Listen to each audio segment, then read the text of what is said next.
So what about the question about our patients that have locally advanced non-small cell lung cancer and have driver mutations and receive chemotherapy and radiation? I know in our practice, we are not generally giving these patients immunotherapy, but I wanted to ask the panel, what are you guys doing in terms of targeted therapy for patients that you've identified to have a driver mutation? Yeah, so I think, as I alluded to, this is an excellent question. I think it depends a little bit on the driver mutation, what therapies we have available.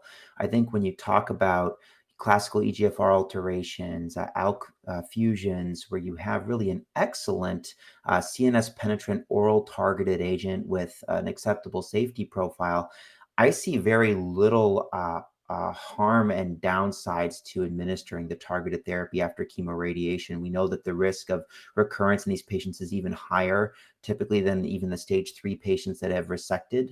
They typically have a more advanced disease. And I think immunotherapy is very difficult to consider in that scenario because if someone progresses on durvalumab immunotherapy and you then want to start the targeted agent, you start to wrestle with the toxicity. Do I need to hold out a little longer? What agent do I start? Do I dose reduce? And I think it's best to avoid those questions if you don't think that immunotherapy is likely to have a significant benefit.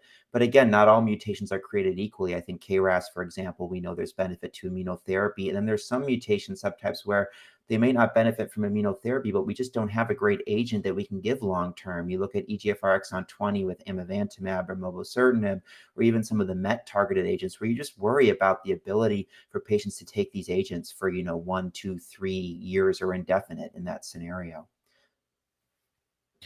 Yeah, I completely agree with what Dr. Ruiz mentioned. I think it really depends on the mutation that we're talking about. And again, I think it's a very, I think it's something which needs a lot of discussion with the patient because remember, I mean, even in the EGFR, classical EGFR mutation setting, we know that durvalumab may not be as good, but we don't know that osimertinib is the best, so to speak. I mean, it's the best we have, but we don't have really good phase 3 data. So again, with those caveats, I think there's a good amount of patient discussion that goes into that.